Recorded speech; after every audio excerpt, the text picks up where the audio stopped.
atrocités de Serbie mettent hors de doute, c'est qu'il faut à l'Europe une nationalité européenne. En un mot, les États-Unis d'Europe, c'est là le but, c'est là le port. Ceci n'était hier que la vérité. Grâce au bourreau de la Serbie, c'est aujourd'hui l'évidence. Ne nous lassons pas de répéter ce cri. Plus d'échafaud, mort à la mort, déshonorons la guerre. Oui, la guerre est mise en accusation. Si tuer est un crime, tuer beaucoup n'en peut pas être la circonstance atténuante. Que si voler est une honte, envahir ne saurait être une gloire.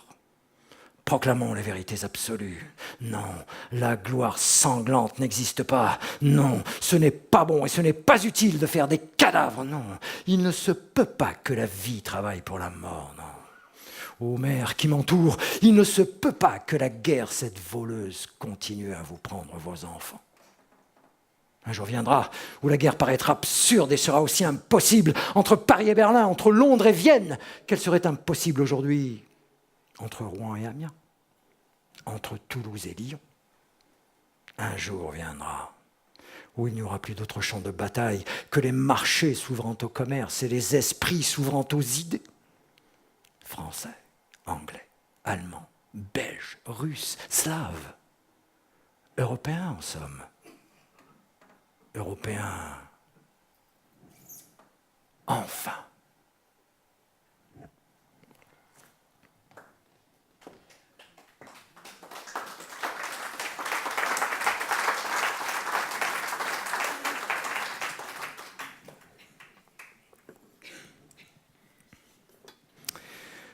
Hugo a toujours eu la réputation d'être un homme à femme.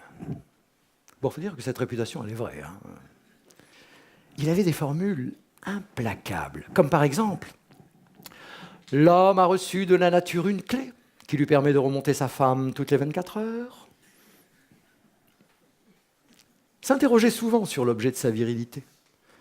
Est-ce un os ? À quoi bon résister aux femmes qui ne résistent pas du tout ? Vous n'êtes pas jolie, vous êtes pire, et patati et patata. Un jour, alors qu'il a pratiquement 80 ans, son petit-fils Georges lui a demandé gentiment « Pépé, qu'est-ce que tu veux pour Noël ?»« La bonne, a-t-il répondu. C'est vrai. Un autre jour, il s'est fait surprendre en flagrant délit d'adultère. Enfin, en conversation criminelle, comme on disait à l'époque, avec une jeune femme mariée du nom de Léonie Billard. Pauvre Léonie. L'ont mise directement en prison à Saint-Lazare. Oui, parce qu'à cette époque, quand les femmes trompaient leur mari, elles étaient mises directement en prison. 6 mois. Les hommes, non. Et vous savez ce qu'il a répondu au commissaire qui voulait qu'il le suive pour relever son identité ? Mais enfin, monsieur, vous n'y pensez pas. Je suis Victor Hugo, pair de France. Ah, mais alors, si vous êtes pair de France, vous êtes donc inviolable. Et le plus drôle, c'est la suite. Il était très ami avec le roi Louis-Philippe. Alors, pour essayer d'étouffer le scandale, pour que le mari retire sa plainte, il était peintre, le mari. Il lui a fait refaire toute la galerie des glaces à Versailles. Et vous savez ce que tous les gens disaient dans tout Paris ? Mais cette histoire va de frasque en fresque.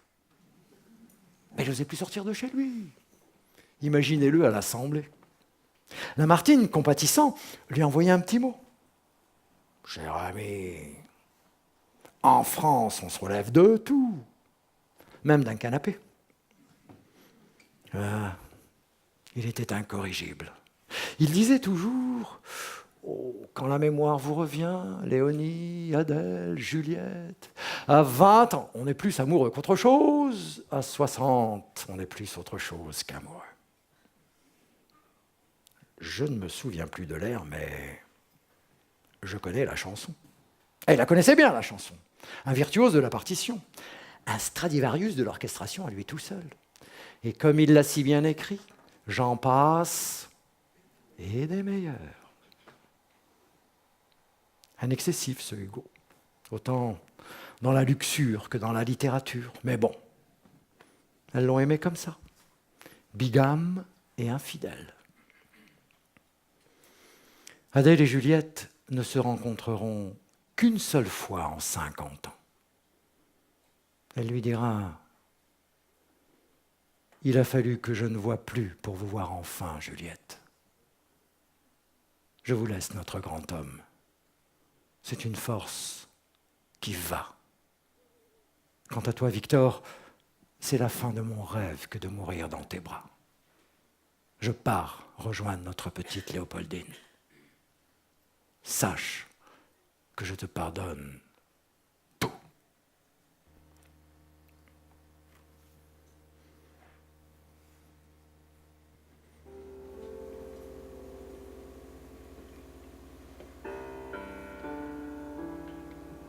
Oh Adèle, j'aurais aimé que tu sois plume sur la table quand j'ai écrit Les Misérables, que je ne t'ai pas dédié, que je t'ai aimé comme l'épouse à qui je demande d'être mon siècle de légende pour entrer dans l'éternité.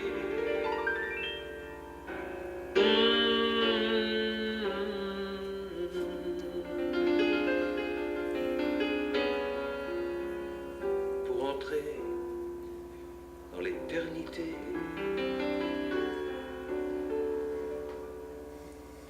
Tu es le témoin de ma vie et la mère de mes enfants. On ne s'est pas toujours compris. Tu es le témoin de ma vie, au-delà des drames et des tourments, entre la mémoire et l'oubli. Tu es ma femme, tout simplement.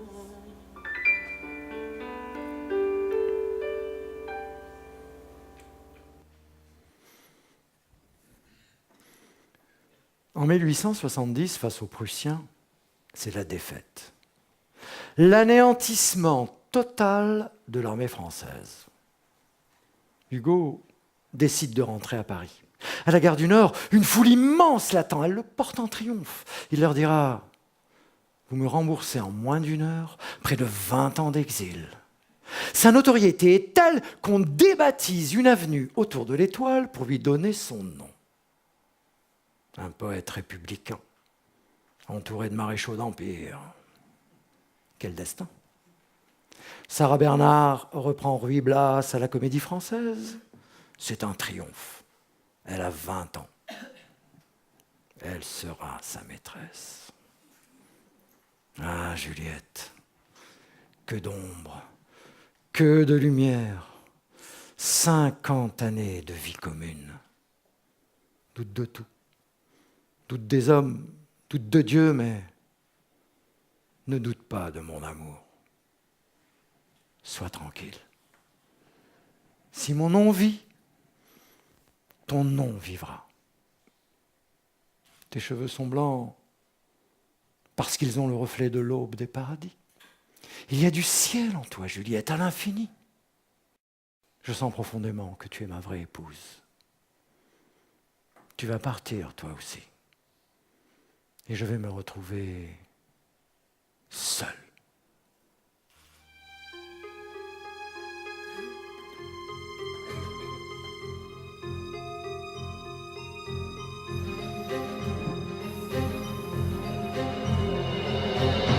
J'ai bien assez vécu, puisque dans mes douleurs, je marche sans trouver de bras qui me secouent.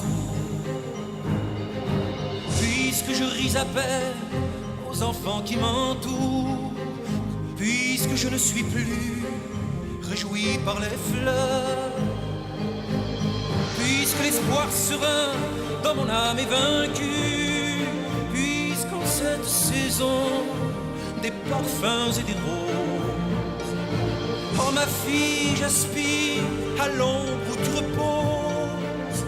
Puisque mon cœur est mort, j'ai bien assez vécu. Je n'ai pas refusé ma tâche sur la terre. Mon sillon le voilà, ma gerbe la voici.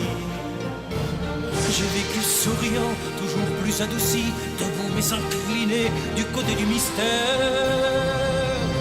J'ai fait ce que j'ai pu, j'ai servi, j'ai veillé. Et j'ai vu bien souvent qu'on riait de ma peine. Je me suis étonné d'être un objet de haine, ayant beaucoup souffert et beaucoup travaillé. Dans ce bagne terrestre où ne s'ouvre aucune aile, sans me plaindre, saignant et tombant sur les mains.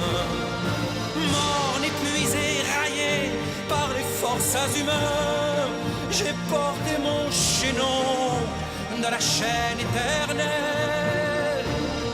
Maintenant mon regard ne s'ouvre qu'à demi, je ne me tourne plus même quand on me nomme. Je suis plein de stupeur et d'ennui comme un homme qui se lève avant l'aube et qui n'a pas dormi. Je ne daigne plus même, en ma sombre paresse, répondre à l'envieux dont la bouche me nuit. Ah Seigneur, ouvrez-moi les portes de la nuit, afin que je m'en aille et que je disparaisse.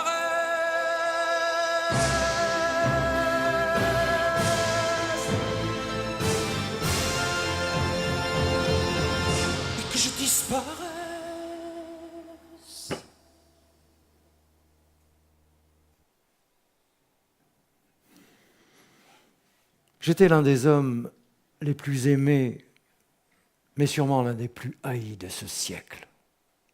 Pour avoir défendu sous toutes ses formes les idées de liberté, de justice, de nationalité, d'humanité, de paix. Pour avoir combattu sous toutes les formes les idées d'arbitraire, de despotisme, de mensonge, de barbarie, d'oppression, de tyrannie, d'intolérance. Je suis aux yeux de la bourgeoisie un monstre. Il y en a qui disent qu'ils veulent me tirer un coup de fusil, comme un chien. Pauvre bourgeoisie. Uniquement parce qu'elle a peur pour sa pièce de 100 sous. Ce n'est plus la peine. Je m'en vais. Je donne 50 000 francs aux pauvres. Et je désire être porté au cimetière dans leur corbillard. Je refuse l'oraison de toutes les églises. Je demande une prière à toutes les âmes. Je vois de la lumière noire. On m'a laissé seul. L'abandon, c'est le destin des vieux. C'est ici que commence le combat du jour et de la nuit. Je crois en Dieu.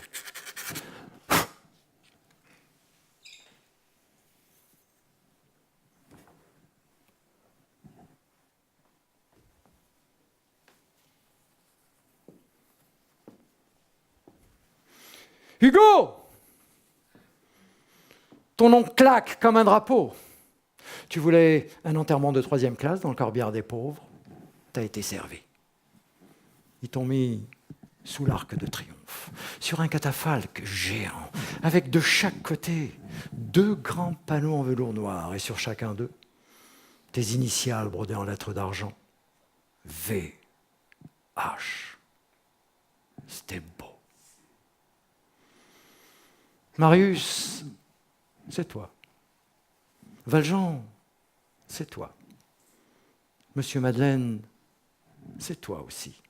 Ta vie, elle se confond avec tes personnages. De là-haut, tu dois sourire. Il y avait quand même 2 millions de personnes à ton enterrement. Des personnalités du monde entier voulaient absolument te rendre hommage alors. On t'a embaumé. Et on ne t'a enterré que 8 jours plus tard. Tu voulais un cimetière de campagne? Dans quelques heures, ils vont t'emmener au Panthéon. Mais qu'importe. Tu voulais un droit pour l'enfant? Tu voulais qu'on abolisse la peine de mort? Tu voulais l'Europe, la monnaie unique, le droit des peuples à disposer d'eux-mêmes? Mais finalement, c'est ce que nous vivons aujourd'hui, en France, en Europe. Mais ton combat n'est pas terminé. La misère progresse partout dans le monde. La peine de mort persiste dans bien des endroits sur la planète. Il y a même certains pays où l'on a rayé de la Constitution le droit d'apprendre à lire et à écrire aux femmes. Le 29 septembre 1854, tu as écrit « Vous me réveillerez en 1940. Vous me réveillerez en 1960. Vous me réveillerez en 1980. Et vous me réveillerez en l'an 2000. C'est ce que je fais. Tu sais, je suis fier d'avoir pu raconter une partie de ta vie. Ça n'a pas été une mince affaire, ça m'a pris 10 ans. J'espère que ça t'a plu. Ta devise, c'était « aimer, c'est agir ». Et je crois que s'il n'en reste qu'un, tu es bien celui-là. J'ai mené des combats contre l'intolérance, affronté ici-bas les très hauts de la France. Je suis un anarchiste, un révolutionnaire, et j'ai pour les racistes une haine incendiaire. Je subsiste debout face à la barbarie. On m'a couvert de boue et glorifié aussi. Avec un cœur d'airain, j'ai été hors la loi en bravant le destin d'un Napoléon III. Mais s'il n'en reste qu'un, je serai celui-là. Être là. 2 siècles après. Pour voir de près ce que les hommes ont fait.